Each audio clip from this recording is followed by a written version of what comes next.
এই প্রশ্নটা দিয়েছেন আমার কাছে এই মসজিদের একজন দায়িত্বশীল।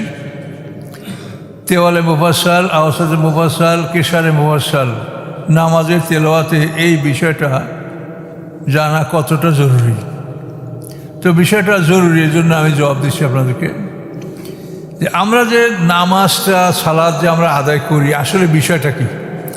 বিষয়টা হলো, দেখেন, একটা গাড়ি চলে রাস্তায়, তো গাড়িটা চলার একটা সময় আছে যে এটা 8 বা 10 ঘন্টা যে লোড করা হয়েছে তেল পানি, এতে 8-10 ঘন্টা চলবে। এখন ওই গাড়িটা যখন তেল পানি শেষ হয়ে যায় তখন ড্রাইভার ওটা নিয়ে পাম্পে ঢোকে, পাম্পের স্টেশনে ঢোকে, ফিলিং স্টেশনে ঢোকে তেল পানি নেওয়ার জন্য।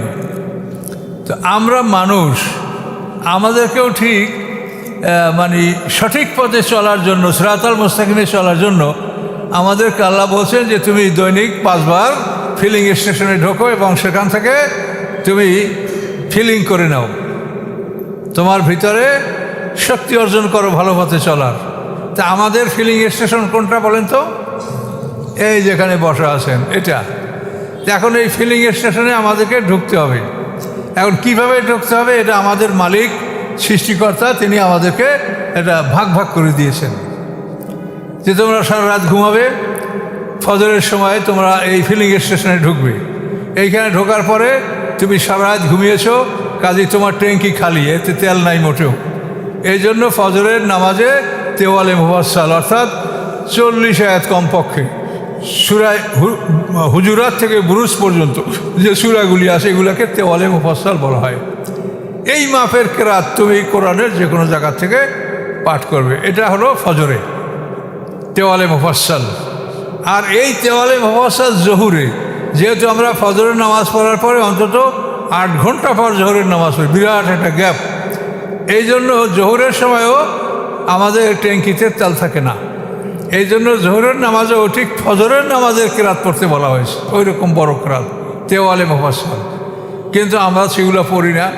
অনেক সময় হয়তো মুক্তাদিরও বিরক্তি মনে করবেন যে ইমাম সাহেব এত সময় দাঁড়াইছে কেন, বা বিভিন্ন রকমের চিন্তা ভাবনা, বা হয়তো ইমামরা মনে করেন যে এত সময় কী জন্য পড়বো বা কী জন্য কি, আমি তা কারো মনের কথা আমি বলতে পারছি না।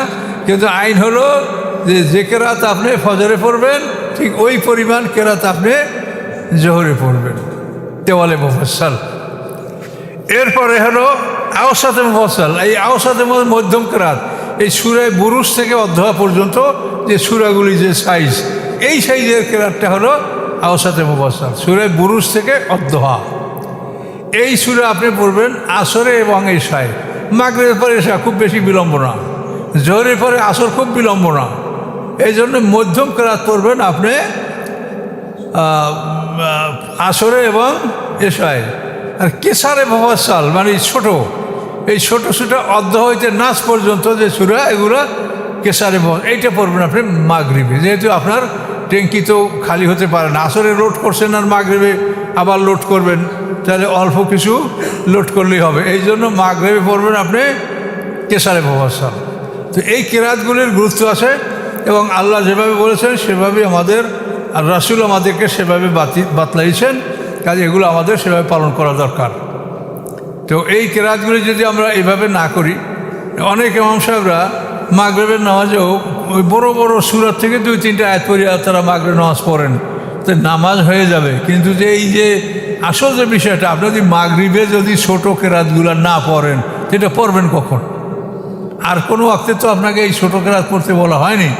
কাজেই মাগরিবে যে কেরাতগুলি ছোটো ছোটো সূরাগুলি অনেক গুরুত্বপূর্ণ, এগুলোই মাগরিব নামাজে পড়া উচিত, যেহেতু এগুলা কেসারে মুফাসসাল। এই সূরা মাগরিব ছাড়া আর কোনো ওয়াক্তে পড়ার এটা বিধান নাই। নামাজ হবে, কিন্তু আপনি নামাজের যে একটা সৌন্দর্য বা এটার বৈশিষ্ট্য বা এটার পুরো যে লাভ, এটা আপনি এগুলি না মানলে আপনি পারবেন না।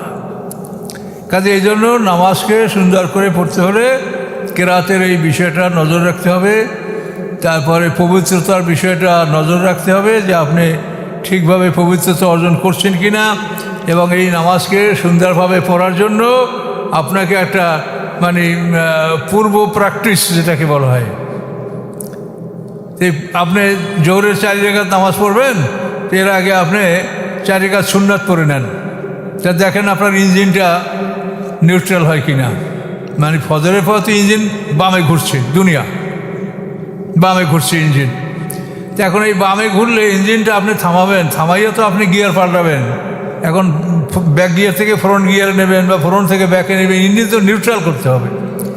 এখন এই নিউট্রাল করার জন্য আপনাকে যে বিধান দেওয়া হয়েছে সেটা হলো যে আজানের পরে তুমি হয়তো কেরাত পড়ো, নাহলে নফল নামাজ পড়ো, এগুলি পড়ে পড়ে তোমার ইঞ্জিনটাকে ঠিক করো। ঠিক করার পরে তুমি ইঞ্জিনটাকে নিউট্রাল করার পরে তুমি গিয়ার পাল্টাতে পারবে। এই জন্য জোহরের নামাজের আগে আমাদের সুন্নত রাখা হয়েছে। এবং এইভাবে অন্যান্য নামাজের মাগরিব ছাড়া অন্যান্য নামাজে প্রথমে আপনি সুন্নাত পড়ে নিতে পারেন। আর সুন্নাত না পড়েন তো আপনি কোরআন তেলাওয়াত করবেন বা জিকির আজকার করবেন। আজানের পরে মসজিদে ঢুকে কোনোভাবেই বাজে কথা বলা চলবে না। এবং ফরজ নামাজ আদায় না করা পর্যন্ত পিছনের দিকে ফিরে তাকানো যাবে না, সবাই পশ্চিমমুখী হয়ে পড়বেন। তারপর কোনো কথা থাকলে সেটা ফরজ নামাজের পরে আপনি সেটা কথাবার্তা মত বিনিময় এটা ইমামের সাথে আপনি করতে পারবেন। এগুলো হচ্ছে নিয়ম। বহু নিয়ম আছে, এগুলো আমরা পালন করছি না। আমরা আজান হয়, আজানের পরে কি হয়? আজানে আল্লাহ রাসূল বলছেন কি যে আজানের পরে শয়তান আওয়াজ করতে করতে দৌড়ায়। হাদিসের ভাষায় দৌড়াতুন মানে আওয়াজ করতে, পাত দিতে দিতে দৌড়ায়। তা আজান যখন হয়, এই শহরে যখন চতুর্দিক থেকে আজান হয়, তখন শয়তান তো আর কোনো জায়গায় থাকতে পারে না, ও মহাশূন্যে উঠে যায় উপরে, বা কোন দিক যায় আল্লাহ জানে, এখানে এরিয়া থাকতে পারে না।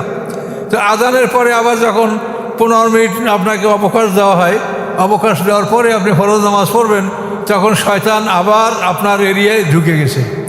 এই জন্য আবার দ্বিতীয় আজান, এটা হলো ইকামত। এই দ্বিতীয় আজান আবার আপনি দিবেন। এই আজান দেওয়ার সাথে সাথে মানে কাতকামাতুস সালাহ যখন বলা হবে, তখনই আপনি নামাজের প্রস্তুতি নেন, যেন ইকামত শেষ হতে হতেই আপনি আল্লাহু আকবার বলে নামাজ পড়তে পারেন। তাহলে যে শয়তান ঢোকার যে একটা অবকাশ, এই সময়টা থাকবে না। কিন্তু আমরা ম্যাক্সিমাম মসজিদে দেখতে পাই যে এটা রেয়াত করা হয় না। একামত হয়ে গেছে, এরপর ইমাম সাহেব এই করেন, সেই করেন, অমুক করেন, তমুক করেন, কিন্তু আপনি এই সেই করতে পারেন তো শয়তান ঢুকে গেল। আপনি তো দ্বিতীয় আজান হচ্ছে, আজান শেষ হওয়ার সাথে সাথে আপনি নামাজ শুরু করবেন, যাতে আপনার মধ্যে অসহসা না আসতে পারে, মুক্তাদির মধ্যে অসহসা না আসতে পারে। তো এই সমস্ত বিধানগুলি বলা হয়েছে, কিন্তু আসলে আমরা তো এগুলো রেয়াত করি না, এগুলো চিন্তা করি না যেগুলো কেন বলা হয়েছে, কী কারণে, দ্বিতীয় আজান কেন, একামত মানে দ্বিতীয় আজান। তো আপনারা যথাসাধ্য এগুলি জানার চেষ্টা করবেন এবং সুন্দর করে আমল করবেন। আল্লাহ তাআলা বলছে আমি সুন্দর আমল চাই। হ্যাঁ, সূরা মুলকে কি বলা আছে? লিয়াবলুয়াকুম আইয়ুকুম আহসানু আমালা। তোমাদের জীবন মরণ দান করা হয়েছে যে আল্লাহ দেখতে চান তোমাদের মধ্যে ভালো কাজ কে করতে পারে।